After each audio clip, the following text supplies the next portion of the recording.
Good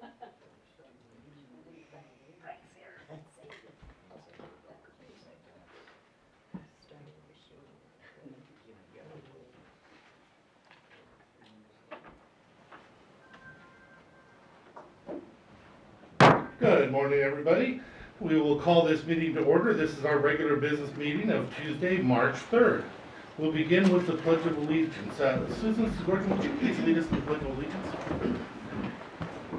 I pledge allegiance to the flag of the United States of America and to the republic for which it stands, one nation, under God, indivisible, with liberty and justice for all.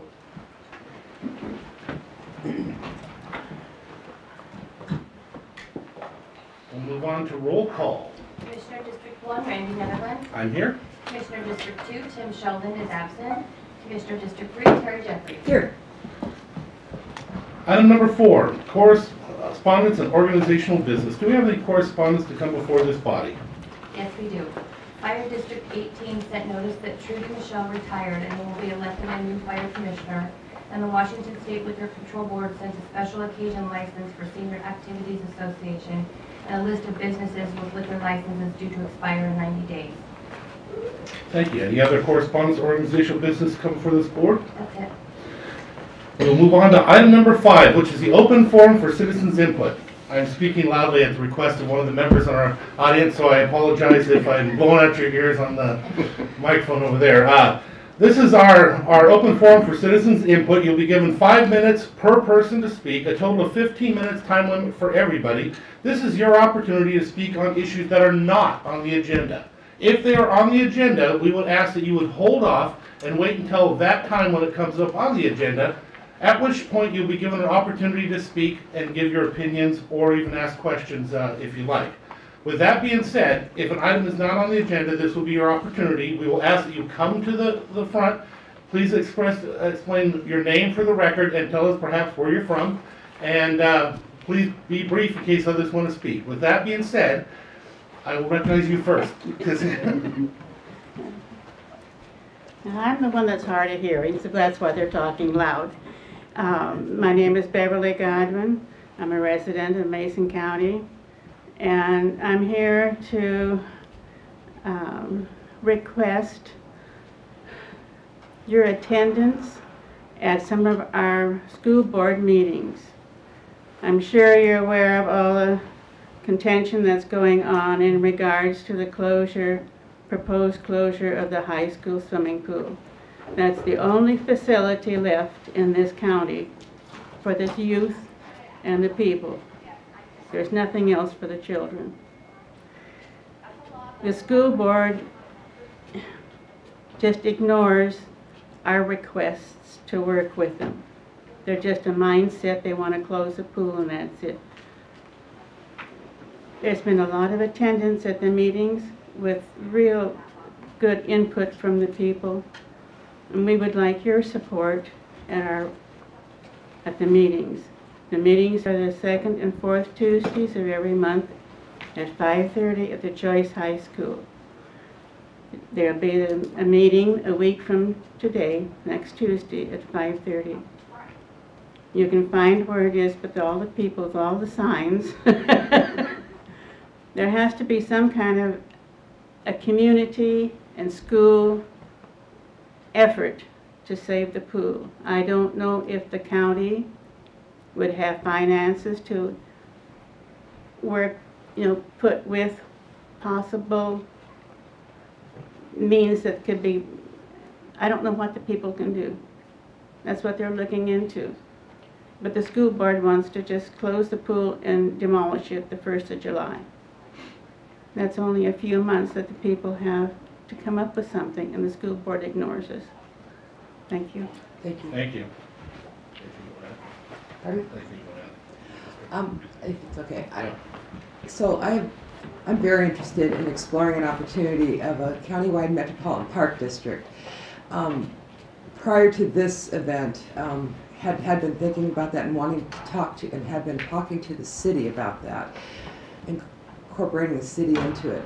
Now, the facility of the pool was not in that contemplation, and we're getting numbers about what that would generate, it would be a new property tax, so it would have to be voter approved. And there are a lot of park needs above and beyond saving the pool. For instance, the North Mason community is very underserved in parks, and so we would need to make sure that any kind of monies that could be generated by this district would be equally distributed across the county, mostly for the voter support. So the cost of the pool itself needs to now be calculated into all the other needs of our parks. That, I think, is an option. Like I said, we're gathering the information. We have the fortune of Trust for Public Land is doing some analysis about what are some of our public lands and parks funding opportunities, and what would those monies be, the amount of money that would be possible. And they're not ready to send the full report out, but I've asked them for some preliminary information. Yeah. But we need to stop the school board from going in and demolishing the pool before everybody has a chance. I understand, and so I just wanted to get some ducks in a row, get the information. Yeah. Obviously, to put something on the ballot, we'd need at least 2 commissioners to agree, and I have not brought that to the other 2 commissioners, Yeah, because I wanted to have all the information together.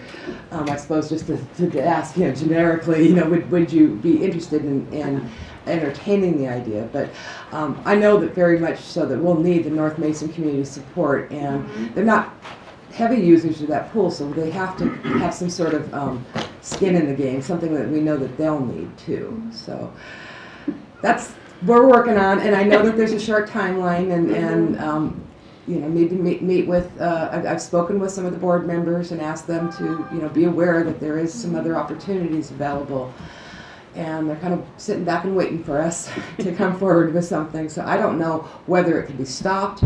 It feels like that train is moving, but thank you, and thank you all the citizens for your work in trying to at least slow this down. Thank you.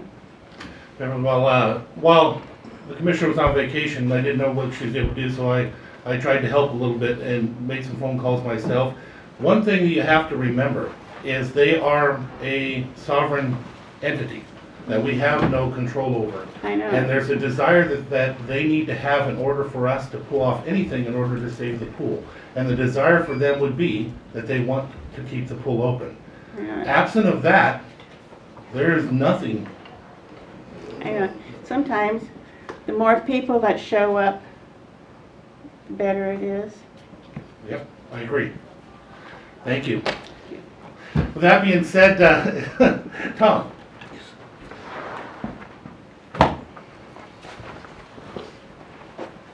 Thank you, and good morning, Commissioners. Buenos dias, Senora. I'm here to talk about the I'm here to talk about the skateboard park. As you know, the city had on its agenda to agree to the memorandum of understanding between the county and the city, and I thank you for negotiating that agreement.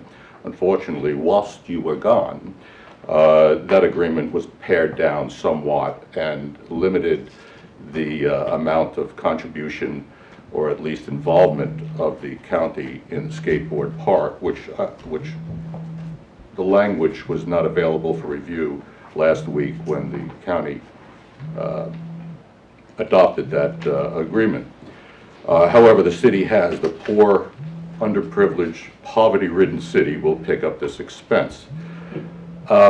What I'm here to talk about is that the reason that was given for paring down the language, or making it more concise, I should say, and limiting the obligation from the county to the city, the reason that was given was to have the liability, to limit the liability of the county, which none of the changes do. I don't quite understand what you were trying to accomplish. You did limit the obligation, but you didn't limit the liability. You can have whatever agreement you want between the city and the county, but if someone, this is evidence of a partnership, the memorandum of understanding. So if someone falls, gets hurt at the skateboard park, they will name the city and the county together as being liable. So there's nothing that you can do about that unless you can get the parents to sign something to waive responsibility off the county and the city. So that didn't accomplish what they said, what the board said it was supposed to accomplish. What it did accomplish was made your obligation more discretionary. And that always concerns me, and it concerns people because it speaks to a lot of other issues that are on the table in the county, up to and including the Shelton Community Pool. Now, we hear a lot of talk about sovereignty. Well, we have to respect the sovereignty of other districts and other municipalities. But when you read the RCWs, very seldom does it talk about sovereignty between municipalities and districts. It talks about sovereignty of the people, that the people do not surrender their sovereignty to their agents. And it says that throughout the RCWs.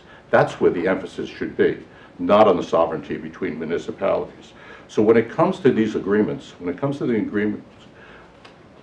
as a private citizen, I'd like to see you wrap your arms around the commitment rather than keep it at arm's length, because there are so few amenities in this county, especially for young people, and there seems to be, and I said this before and I'll repeat it, a trend by government to distance themselves from these social amenities, from these what I consider valuable community amenities.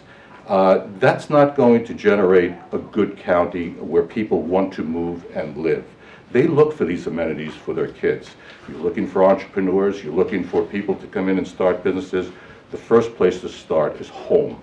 This has got to be a desirable county where you want to live before you start a business here. So these issues have ripple effects. These issues are very, very important. They just look like small issues, but they're huge.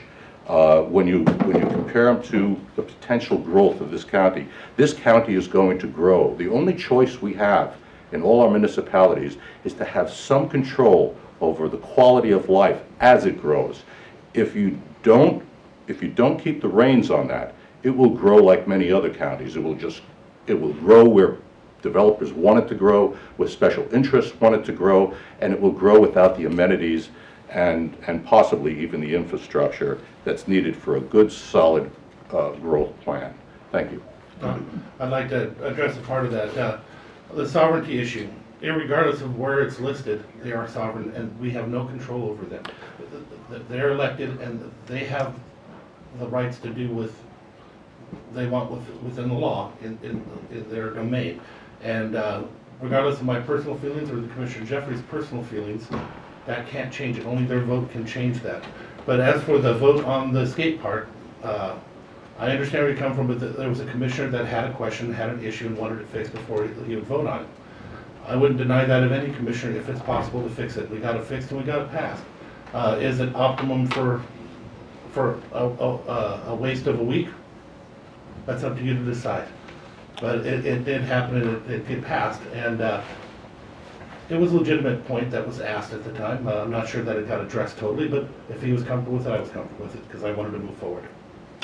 Yeah, I think because the commissioner who was involved in the negotiations was not here, that one more week would have been beneficial to the agreement. By passing it the next week and without, releasing what the changes were, so you couldn't even get citizen comment on the changes, was inappropriate. Thank you. Trying to think whether we didn't release it? No, wasn't in the packet. Oh, sorry, I did not realize that. Okay, with that being said, is there anybody else who would like to speak on an issue that is not on the agenda? One more time, hearing none, we will move on to item number 6, which is the adoption of the agenda. Mr. Chair, I move that we adopt the agenda as presented. I'll second. It's been moved and seconded for the adoption of the agenda as written. All in favor signify by saying aye. Aye. Aye. Item number 7, approval of the minutes.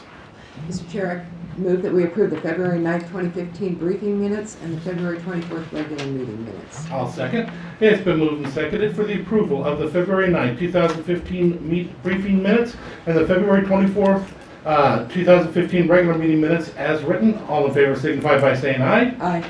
Aye. Motion carries. Next is item number 8, the approval of the action agenda.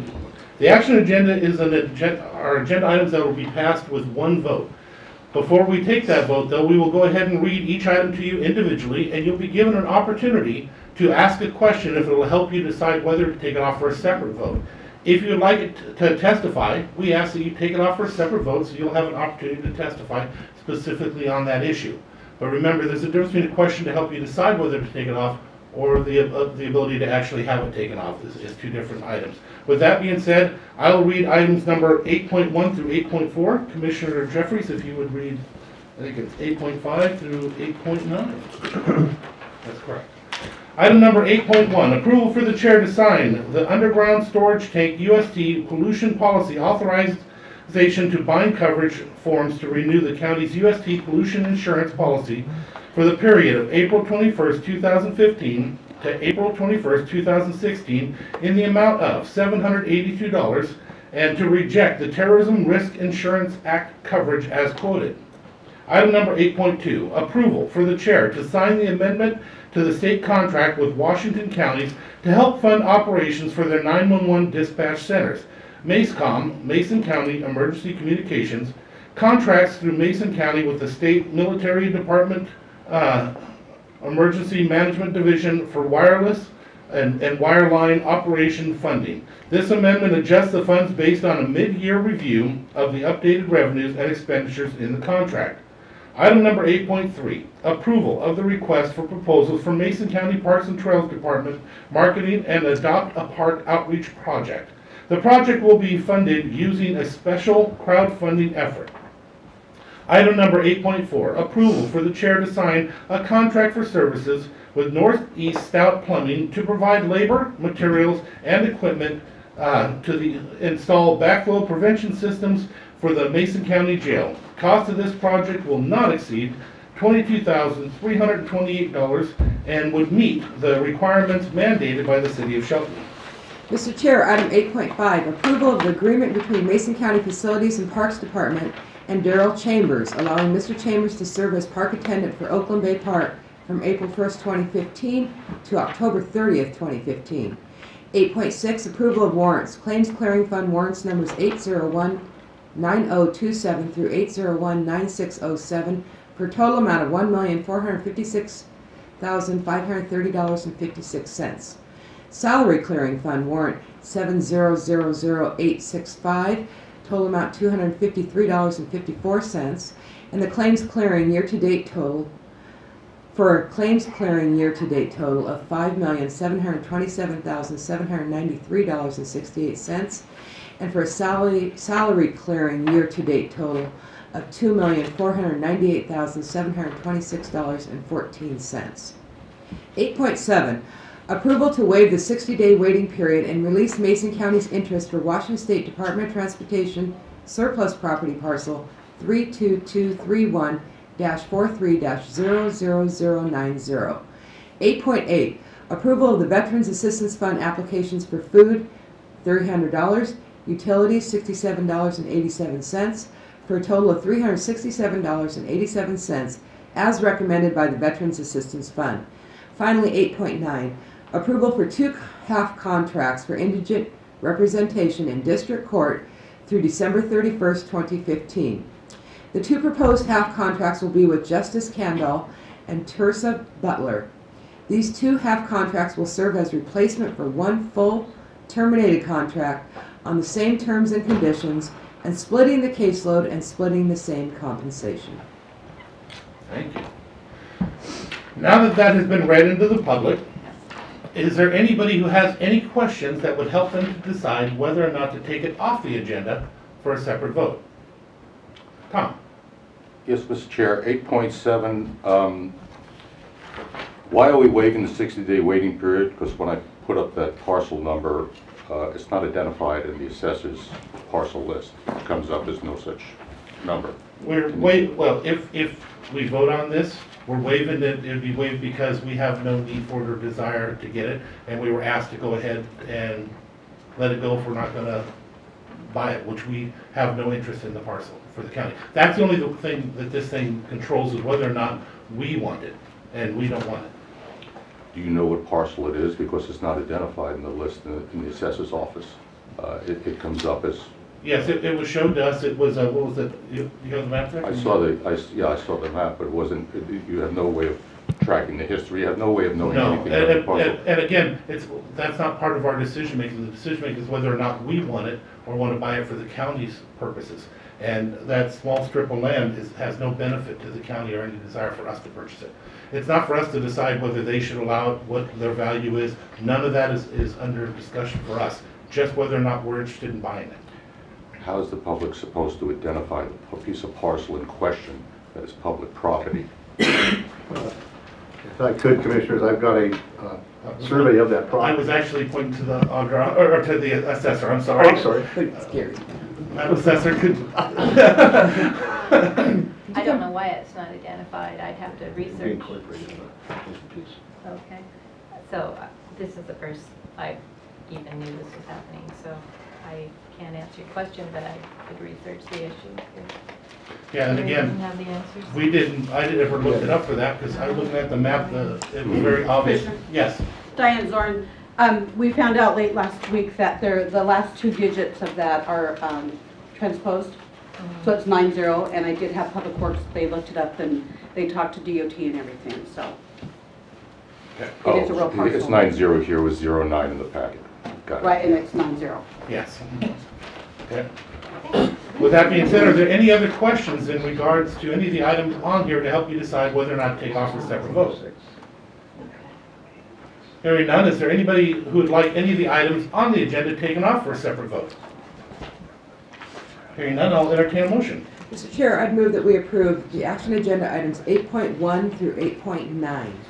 I will second that motion. It has been moved and seconded for the approval of the action agenda items listed as item 8.1 through 8.9. Any discussion? No, I just wanted to point out, I should say yes. 8.3 is a very creative and innovative proposal from our Parks Advisory Board to stimulate public ownership in the parks through an Adopt a Park program, and the type of marketing costs will be paid for through contributions through online fundraising. I think this is a very creative way to pay for something that generally wouldn't come out of our taxpayer monies as contribution, but most importantly, I think what it does is it provides an opportunity for the citizens to have some ownership over their parks. And I think that this is something that, should it be successful, we could potentially move this on to other types of activities within the county. And so I just want to congratulate and thank the Parks Advisory Board for bringing this proposal forward to us. We had a hard time getting our arms around it, but we'll see how it goes. Still not completely comfortable with it, but we'll see what it comes out for the package, because we're not actually approving the package, we're just sending it out to find out. With that being said, any further comments? No. All in favor signify by saying aye. Aye. Aye. The motion carries. Before we move on, I feel like I have a need to apologize to everybody. We're screaming so much, it feels very aggressive. Tom, I want you to know that I in no way mean to be aggressive. I appreciate you and your comments as it's going. It just seems really odd to be yelled at everybody. Maybe we should look at getting a microphone for times like this so that those in the audience can hear and we don't have to yell at you. Because you should never be yelled at in your own house. Thank you, Commissioner. Yeah, I would like to see microphones myself, because Yeah. I'm the guilty one of the low voice. With that being said, we will move on. There is no item number 9, so we'll move on to item number 10. Other business, department heads and elected officials. Are there any department heads who would like to speak at this time? Hearing none, any elected officials who would like to speak at this time? Hearing none, that leaves us, and we'll move on to board reports and calendar. Commissioner. Okay, well, as I think people know, I was out of the country for the last 2 weeks, so my report is basically on what we'll be doing going forward. Yesterday we did have briefings, and then this afternoon, or this morning, following this meeting, we will have a exit conference with the State Auditor's Office, and then I will be doing a webinar on a grant application opportunity on criminal justice. I'm very excited about. And then we have Oakland Bay Clean Water District meeting on Wednesday, and then I'm meeting with a constituent Wednesday as well, and then meeting with this organization, Foundation for Hope, who is a nonprofit who supports our our problem-solving courts, meeting with staff on our Board of Health. And then there's an event for the senior services for South Sound on the Meals for Wheels. And then I'm doing catch-up on Friday on a lot of the things I need to do. And coming back here on Monday for a briefing, and then I believe we have something else, but it's not coming to mind right away. I'm going to share with you one of my little, because what she said about what she's going to do on Friday, one of my favorite little tiny kid jokes. Remember, I have a 4-year-old. So they do the knock knock, who's there, and you don't answer, and this is knock knock, who's there? He says ketchup. Ketchup who? Ketchup to me, and I'll tell you. It's one of those, it's a 4-year-old one, and she makes me smile every time she does that to me. So, all right. Last week, North Mason Chamber of Commerce membership luncheon. Also had some other event that we attended for them when it came to some nonprofit information. Shelton Cemetery Association meeting. Conference call for the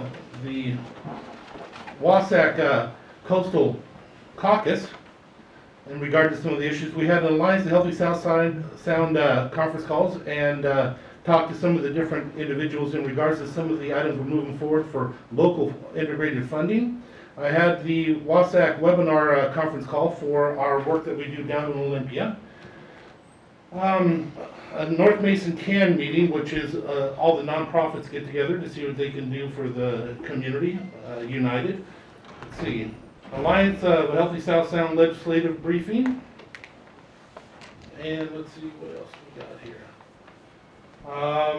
Regular commissioner briefings. Now, starting today, we have State Auditor Exit Conference. Looking forward to that one. Let's see.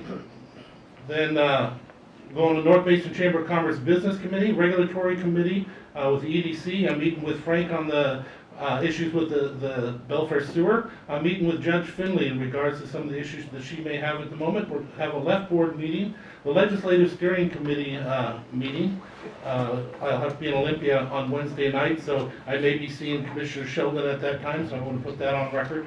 On Thursdays, I will be at a meeting for the Allen Community Association. I'll spend all the rest of the day in Olympia, and again, I'll most likely meet up with Commissioner Sheldon at that time. We have the Women's Republican luncheon and the West Sound Alliance Public Affairs Team telephone conference. I've got a new format that I'm doing here, folks. That's what's going on. And then we have a commissioner briefing, a tip workshop, and then a Republican meeting. I probably will not be attending that one, though. With that being said, that's what I have. Okay. Is there any other comments before we... No, I just hope that the community's aware that yesterday the Senate passed a transportation package that did include the Belfair bypass. It also includes 11.7% tax on gas. But it's moved out of that. There's a distinct possibility, should it get out of the House, that maybe we will have a Belfair bypass in construction. I think starting the construction in 2016. Well, there's two different options that are out there. The House version so far, what they're talking about, would be a little bit different. If the House version ends up being if they agree to something in the House, they end up negotiating it, it'll probably be less money for the long term on bonding, but they'll move some of it, I think 18 million into another budget line item, so there would be the acquisition and the design and everything immediately starting in 16. If not, then it'd be bonded out. The difference, one of the big differences this time between the gas tax that happened in the past is Commissioner Sheldon has made sure that it is actually in the statute. So if it's in the statute in the House and it's in the statute in the Senate, the only way it doesn't get built is if the governor line items and scratches it out. That's pretty big and pretty important. In the past, when it was in for the gas tax, it was just in the other monies down below, and obviously the other monies down below never got it built. So one thing to remember, for those, our local representatives will be asked to support this, not support this. This one passed with a vote of 27 to 22. It was not by one vote, but there was also other votes that I know that were going to take it, but they did a caucus on the other side of the aisle and decided that it wasn't necessary for them to vote, so they were able to keep from that, so they're not saying they're in favor of gas tax. And so it would have passed by a greater margin. The reason why I'm saying that is in my personal opinion, you know, I don't like gas taxes, I don't like taxes at all. But if they're gonna have one, whether you want it or not, whether Commissioner Sheldon voted for it or not, it may happen. I sure wanna make sure that our projects are there and that we get in there and vote if that's the necessity. So I may not like taxes, but if I'm gonna have taxes, make sure my project is in there. So I very much appreciate his vote, even though I may not like the idea of gas taxes. And it should not, we should also say that the other project that Mason County will be affected with is the Lynch Creek 101 intersection, building the lateral road so that people don't have to go out onto Highway 101 crossing over the traffic, and that's a safety issue for sure. The West Sound Alliance has worked really hard in putting this together. That's an organization of all the local leaders from our area. And there's a lot more negotiations going to be occurring on the House side now to make sure some of those other projects are in there. But luckily, we've all been staying together and it's moving forward, and I'm very optimistic that I think this is going to happen. But again, when you're talking to your representatives, remind them, if it's going to pass, then get in there. If it's an ideological thing and they definitely don't like it, I can understand that. But if it's going to pass, get us our project and get involved. Don't stand on the sidelines, because it'll only hurt us. This is too important just to let go. Anything further? No. Oh, John? Can I speak real briefly? Sorry. Thank you, Commissioner. Linda Whitewich just walked in. She missed, Commissioner, your comments, and I just wanted to say that she's our Parks Board Chair and was kind of the brainchild behind that Adopt a Park program scenario. So very creative, really appreciate her efforts and the rest of the Park Board effort. And since she came in, I just thought I'd take an opportunity to say thank you. So we did give you kudos. Don't make me cry, John. Hey, John, while we're still on the record here, I thought we were going to have somebody from health, but if you don't have anybody for health for next week, could you bring in a couple people that you can introduce to us from your department so that the people at home get a chance to meet them, know who they are, and we also can know their jobs? We've decided, a month ago, that we'd like to start moving in that way. So since we are being, out there on the wire, it'd be important if the people knew who they were, and we knew who they were as well, so that we can identify and know what jobs they're doing. It'd be very much appreciated. So if you two can work together, if you don't have one, John, anything further? I would move that we adjourn. We are adjourned. I don't know, that's great. Didn't it make you